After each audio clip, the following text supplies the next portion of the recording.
Hello, Purpose and Power family. We are back with another video. Happy Saturday. It is so nice out today, so I hope you guys were able to get out and enjoy this beautiful weather because it's really, really nice out. I mean, the sun is shining bright. It is beaming on me right now, but I love that.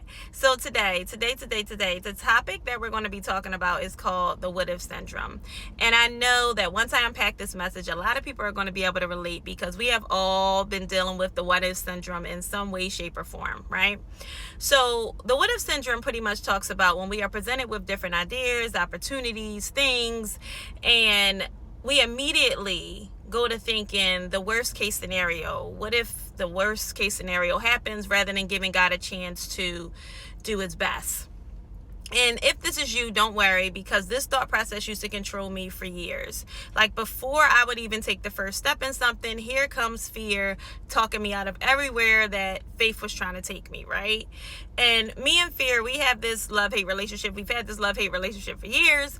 And I'm sure a lot of people do, because fear will always present us with the worst case scenarios, right? While faith will show us all the best possibilities. And our what if thoughts shows us where we really put our trust. And what I mean by that is when we put our trust in fear, then you'll notice that your what if thoughts will always tend to be those negative what if thoughts that play out, and your thoughts will always tend to spiral downward. Where when we're putting our trust in faith, your what if thoughts are more positive and it's aligning more with what God promised you, right? And ultimately that's what we want, because we don't want to live our lives in fear. We're not supposed to live our lives in fear. As I said, me and fear have this love-hate relationship, and I actually had to part ways with fear this year. Like I really broke up with fear this year. And the reason for that is because it was stopping me from living my best life, the life that I was deserving to live. I mean, I would pray about a situation, right? I would go after that, and then I would get it. And then when I get it, I would be like, oh my gosh, well, what if this goes wrong? Well, what if that goes wrong? And I know God is probably like, girl, this is what you just prayed for, and I was giving it to you, and now you're doubting everything, and that's that fear that naturally just comes over us and makes us second guess everything before even moving towards what ultimately is being given to us and that we deserve.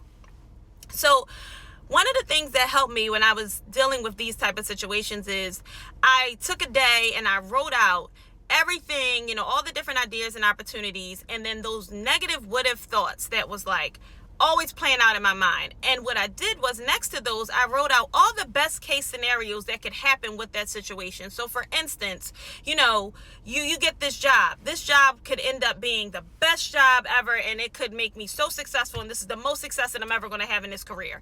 That's the best case scenario, right? But instead, your mind always plays out to the worst case scenario. And then also, I don't know, if you're starting a business, this business is going to be the one that takes off and it's going to make us millions, and I'm going to be able to help so many different people, instead of thinking like, oh, well, this business is slow, that means it might not take off. It's like you have to realign your thoughts. And it sounds difficult. I know it does. But what I challenge you to do is go ahead and take a day, tomorrow, Sunday, maybe do a self-care Sunday, and write all those things out and write the positive what ifs. And then for the rest of October, and even though we only have 2 more weeks, so I know that sounds crazy, but for the rest of October, when you start to see your thoughts shifting to those negative what ifs, go back to that book that you wrote it in, or if you took the notes on your phone, and review those positive what if scenarios and start seeing those and replaying those consistently. Because honestly, it seems like, oh, well, it can't change in 2 weeks. It takes longer than 2 weeks to shift my whole mindset. But a mindset change is very easy. I think we just make it harder than it has to be, and it's normal. But honestly, it's the easiest thing, because once we shift our mindset and really start thinking positive thoughts, we gravitate towards the positive things that we want instead of the negative things. But if you are consistently thinking those negative thoughts, and if something comes your way and you are consistently preparing for the worst, then the worst occurs, and then you're like, oh, see, I knew that would happen. That's not really what happened. It's just that you were always thinking the worst, so now you're kind of putting it out there and the worst happened. So you want to make sure that you align your thoughts with what you really want to happen, because God wants to give us everything that we want. Everything that we want wants us, right? But we have to realize that we are deserving of it, and we have to realize that we can get it as long as we align our thoughts with where God is trying to take us, right?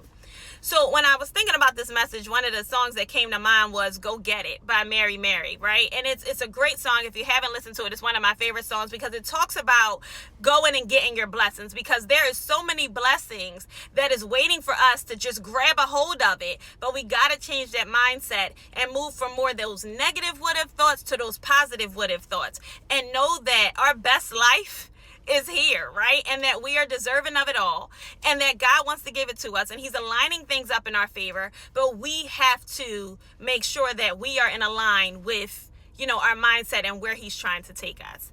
So that's all I have for you guys today. Please go get your blessings. We're not leaving no blessings on the table, y'all. We are breaking up with fear. 2026 is right around the corner. So we have to make sure that we are doing the things that needs to be done so that we can live the life that we deserve, right? And we deserve it, y'all. We deserve it. We have put the work in. We are doing everything that's supposed to be done. So we can't let fear stop us any longer. So that's all I have for you guys today. Until next time, Purpose and Power family, be purposeful, be powerful, and never settle for what God's promise. Remember to go listen to that song by Mary Mary. I promise you won't regret it. And I'll see you guys. Go get those blessings.